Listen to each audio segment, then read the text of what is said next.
நீங்கள் பார்த்து கொண்டிருப்பது உங்கள் ரேமா டிவி.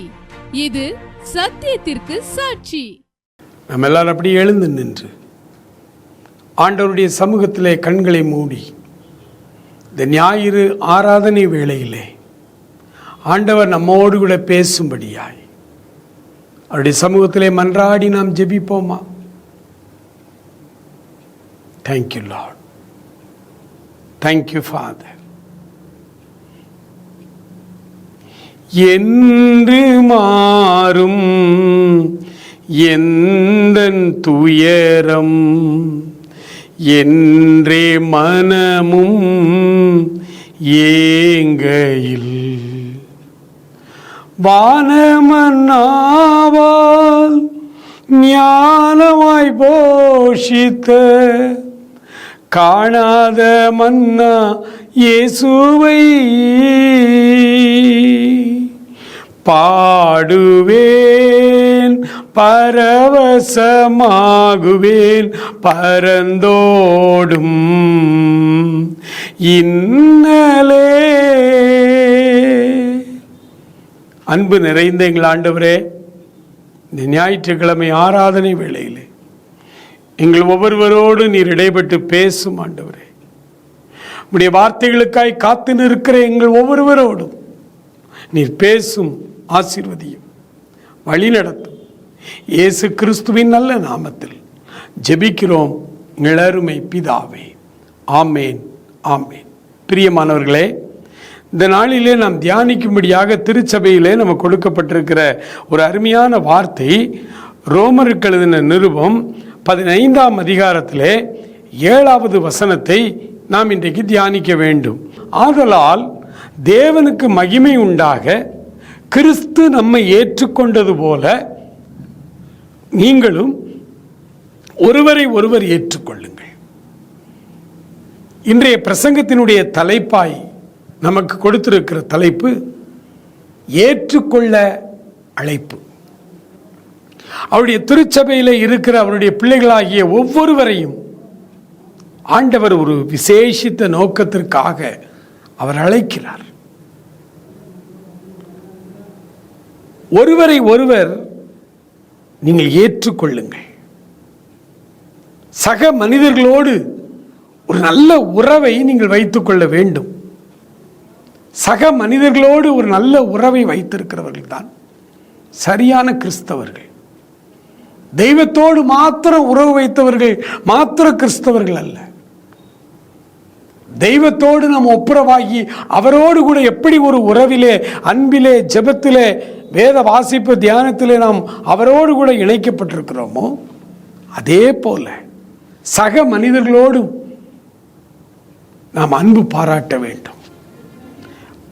ஒரு அருமையான ஊழியக்காரர் சொன்னார், தேவனோடு மனிதனுக்கு இருக்கிற அந்த உறவை குறிப்பதற்கு ஒரு செங்குத்துக்கோடு வரைஞ்சா சக மனிதர்களோடு நாம இருப்பதற்கு ஒரு கிடைக்கோடு வரைந்தால் அந்த 2 கோடு சேர்ந்ததுதான் சிலுவை. சிலுவை பாடு மரணங்களை தியானிக்கிற இந்த நாட்களிலே சக மனிதர்களோடு நம்முடைய உறவு எப்படி இருக்கிறது? நான் ஆண்டவரோடு மாத்திரம்தான் பேசுவேன், ஆண்டவரோடு மாத்திரம்தான் நல்லா இருப்பேன், ஆண்டவரோடு மாத்திரம்தான் அன்பா இருப்பேன், சக மனிதர்களை நேசிக்க மாட்டேன் என்று சொன்னால் அவன் கிறிஸ்தவனே அல்ல. அவன் கிறிஸ்தவனே அல்ல. மதர் தெரசா அவர்களை குறித்து நிறைய காரியங்கள் சொல்லப்படுகிறது. அதில் என் இதயத்தை தொட்ட அல்லது என்னுடைய இருதயத்தை சுட்ட ஒரு வார்த்தை. இந்த அம்மா தன்னுடைய ஆசிரமத்தில் இருக்கிற தொழுநோயாளிகளுக்கு காணிக்கை, அவர்களுக்கு சிகிச்சை செய்ய வேண்டும், நிறைய தேவைகள் இருக்கிறது. அந்த மனிதர்கள் எல்லாம் கல்கத்தா தெருக்களிலே கிடந்த தொழுநோயாளிகள். அவர்களுக்காக நன்கொடை திரட்டுவதற்காக அதே கொல்கத்தா வீதிகளிலே இருக்கிற கடைகடையாக ஏறி அவர்களிடத்தில் கை நீட்டி அந்த அம்மையார் நன்கொடை வாங்கி கொண்டு வந்தார்கள். அப்பொழுது கிறிஸ்துவை அல்லது கிறிஸ்தவத்தை வெறுக்கிற ஒரு கடைக்காரர் இருந்தார். அவரிடத்துல போய் கை நீட்டி, ஐயா, தொழுநோயாளிகளை பராமரித்து கொண்டிருக்கிறோம், அதுக்கு நீங்கள் ஏதாவது நன்கொடை கொடுங்கள்னு கேட்ட பொழுது அவருக்கு கடுமையான கோபம் வந்தது. இயேசுனாலே அவருக்கு பிடிக்காது. உடனே அவர், இங்கே வாமா உனக்கு நன்கொடை தாரேன்னு சொல்லி கூப்பிட்டு இந்த அம்மா அப்படியே கை நீட்டி நிற்கிறாங்க, கையில் துப்பிட்டார், காரி உமிழ்ந்து விட்டார். போ, இதான் உனக்கும் உங்கள் இயேசுவுக்கும் அப்படின்னு. ஆனால் அன்னை அவர்கள் முகம் சுளிக்கவே இல்லை. அந்த மனுஷன் துப்புன அந்த எச்ச தன்னுடைய உடையிலே துடைத்தார்கள். முதலாவது துடைச்சிட்டு அவர்கிட்ட சொன்னாங்க, எனக்கு கொடுக்க வேண்டியதை கொடுத்துட்டீங்க, கடவுளுக்கு கொடுக்க வேண்டியதை கொடுங்க அப்படின்னாங்க. மறுபடியும் கை நீட்டாங்க. அந்த மனுஷனால் ஒண்ணுமே பேச முடியல. அம்மாவின் கால்களிலே விழுந்து மன்னிப்பு கேட்டான். என கண்பானவர்களே, சமீபத்தில் யூடியூப்ல கிறிஸ்தவர் அல்லாத ஒரு பெரிய பணக்காரர், அவர் ஏழ்மையிலிருந்து டிராவல்ஸ் நடத்தி ரொம்ப கஷ்டப்பட்டு இப்போ கோடீஸ்வரனாக இருக்கு. சமீபத்தில் தான் காலமானார். அவர் மரணத்திற்கு சில மாதங்களுக்கு முன்பு அவர் ஒரு பேட்டி ஒன்று கொடுத்தார். அந்த பேட்டியிலே கேட்கிறவர் சொன்னார், ஐயா, நீங்கள் முன்னாடிலாம் உடம்பெல்லாம் நகை போட்டிருப்பீங்க, பிரேஸ்லெட் போட்டிருப்பீங்க, எல்லா விரல்லையும் மோதிரம் போட்டிருப்பீங்க, இன்னைக்கு அதெல்லாம் காணுமே, எல்லாத்தையும் கழட்டிட்டீங்களே, என்ன விஷயம் அப்படின்னு கேட்டாங்க. அப்ப அவர் தன் அனுபவத்தை சொன்னார். கல்கத்தாவுக்கு அரசாங்கம் நடத்துகிற ஒரு கேம்புக்கு என்னை அழைத்திருந்தார்கள். வணிகர்கள், வியாபாரிகளை எல்லாம் அழைத்து அரசாங்கமே ஒரு கேம்பெயின் நடத்தினாங்க கல்கத்தாவில். அதுக்கு நானும் போயிருந்தேன். கல்கத்தா போயிருக்கும் பொழுது என் கூட இருந்த வணிகர்களில் வியாபாரியில் ஒருத்தர் கிறிஸ்தவர் சொன்னார், பக்கத்தில் தான் மதர் தெரசாவுடைய அந்த ஆசிரமம் இருக்கு, நம்ம அங்கே போய் அம்மாவை பார்க்கலாமான்னு கேட்டார். எனக்கு உடம்புல அப்படியே ஒரு நடுக்கம், ஒரு புல்லரிப்பு. அது எப்படியா அவ்வளோ பெரிய அம்மா நம்மளெல்லாம் பார்ப்பாங்களா? அவங்க அயல்நாட்டிலேருந்து வந்த ஒரு மிஷினரி, அவர்கள் இந்தியாவில் உயர்ந்த விருது எல்லாம் வாங்கியிருக்காங்க, அவங்க ஒரு பெரிய விஐபி, அவங்கள போய் நம்ம பார்க்க முடியுமான்னு சொல்லும் பொழுது அந்த கிறிஸ்தவ வியாபாரி சொன்னாரா, இல்லை நான் ஃபாதர்கிட்ட, லோக்கலில் ஆர்சி ஃபாதர்கிட்ட கடிதம்லாம் வாங்கிட்டேன், நமக்கு அப்பாயின்மெண்ட் கட்டாயம் தந்துடுவாங்க, நம்ம போய் பார்க்கலாமானோடனே கட்டாயம் வர்றேன் அப்படின்னாங்களாம். 2 பேரும் போனார்கள். 2 பேரும் போனால் அங்கே ஒரு சின்ன அலுவலகம். அந்த அலுவலகத்தில் இருந்த சகோதரிகள் வெளியில் ஒரு பெஞ்சு போட்டிருந்துச்சான். அந்த பெஞ்சில் இருங்க, அம்மா உங்களை கூப்பிடுவாங்க அப்படின்னு சொல்லிட்டு, சரி என்று சொல்லி அந்த பெஞ்சில் 2 பேருமே பெரிய பணக்காரங்க.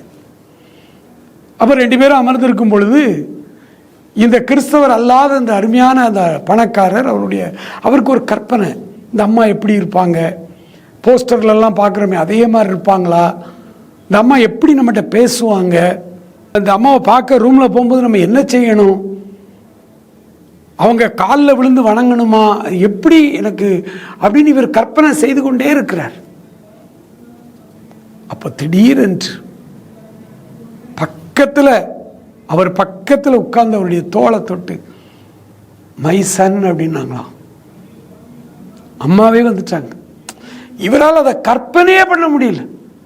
அவர்கள் இவ்வளோ பெரிய மனிதர், அவங்க ஒரு ஆஃபீஸில் உட்காந்துருப்பாங்க, நம்மளை உள்ளே கூடுவாங்க, நம்ம அப்படியே நின்று அந்த அம்மாவை தரிசிச்சுட்டு வரணும், இப்படித்தான் அவர் நினைச்சிருந்தார். அந்த அம்மா ரொம்ப எளிமையாய் அவர் பக்கத்திலே அமர்ந்து அவருடைய தோளில் கை போட்டு மை சன் அப்படின்னாங்களாம்.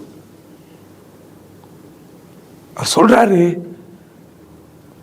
இனம் புரியாத ஒரு சக்தி, இனம் புரியாத ஒரு வல்லமை என்னை அப்படியே உலுக்கிட்டு, நான் அப்படியே இந்த அம்மாவுடைய தோளில் சாஞ்சிட்டு ஏங்கி ஏங்கி அழ ஆரம்பிச்சுட்டு, அவர்கள் என்னிடத்துல எதையும் சொல்லலை, அவங்க ஒன்றும் சொல்லலை, நீ இந்து இல்ல, நீ கிறிஸ்தவனா மாறணும், நீ இயேசுவே, அப்படிலாம் எதையுமே அந்த மை சன் அப்படின்னு என் தோளை தட்டுனாங்க. என்னால் அதுக்கு மேலே இருக்க முடியல. இந்த அம்மா மேலே சாய்ச்சிட்டு அப்படியே என் நெஞ்சை தடவி கொடுத்துக்கிட்டே இருந்தாங்க. காம் மை சன், அமைதியாயிரியா, அமைதியாயிரு அப்படின்னு தான் திரும்ப திரும்ப நீ சொல்லிட்டு அதுக்கப்புறம் எழும்பி என் 2 கையும் பிடிச்சுக்கிட்டு அந்த அம்மா சொன்னாங்க, நீ ஆண்டவரால் ஆசீர்வதிக்கப்பட்ட மகன், போயிட்டு வா, இனி பார்க்கணும் தானே வந்த, பார்த்துட்டேன், போயிட்டு வான்னு சொன்னான். நான் நினச்சேன் இந்த அம்மா நம்மகிட்ட நன்கொடை கேட்பாங்க, நம்ம கொஞ்சம் காசு கொடுத்துட்டு வரலான்னு ரூவெல்லாம் எடுத்து வச்சுட்டு வந்தேன். நான் அந்த அம்மாவை பார்த்த மாத்திரத்தில் நான் என்னை ஒரு புழுவாய் நினைச்சேன்.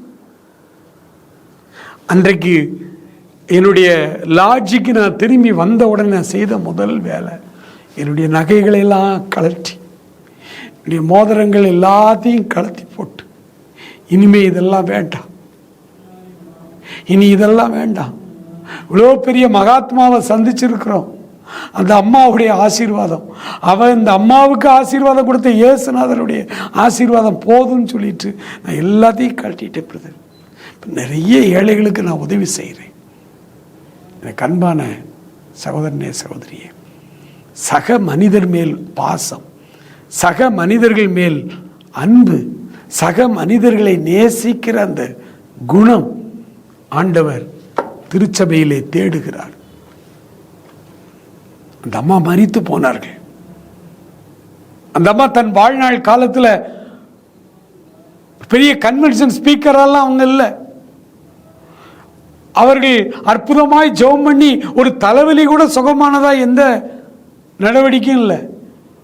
ஆனால் வாழ்த்து காண்பித்தார்கள், சக மனிதர்களை நேசித்தார்கள்.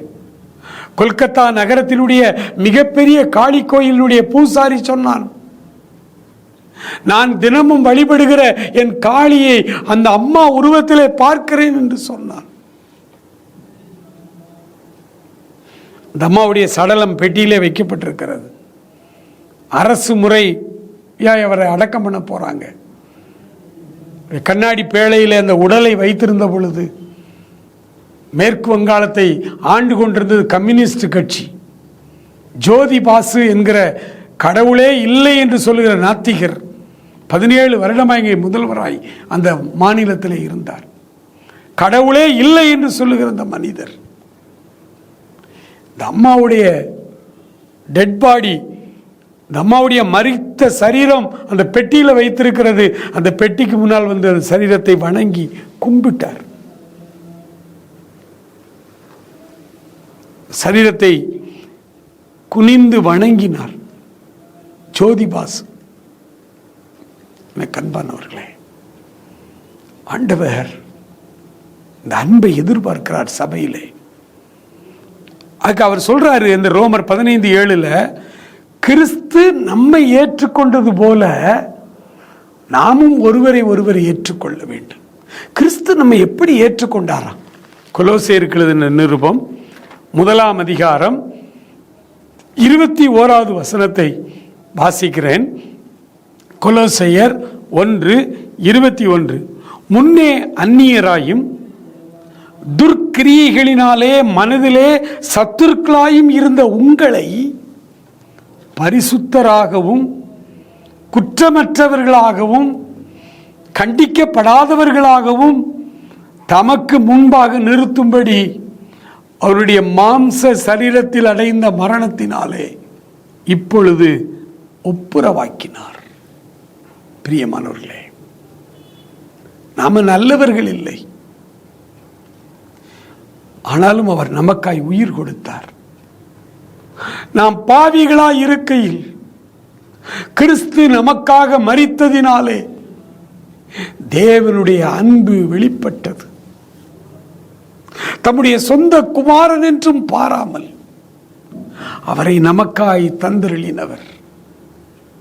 பிரியமானவர்களே, நாம நல்லவர்கள் இல்லை, முன்னே அந்நியராயும் துர்க்கிரியைகளினாலே மனதிலே சத்துருக்களாயும் இருந்த போது ஆண்டவர் நம்மை ஏற்றுக்கொண்டாரே.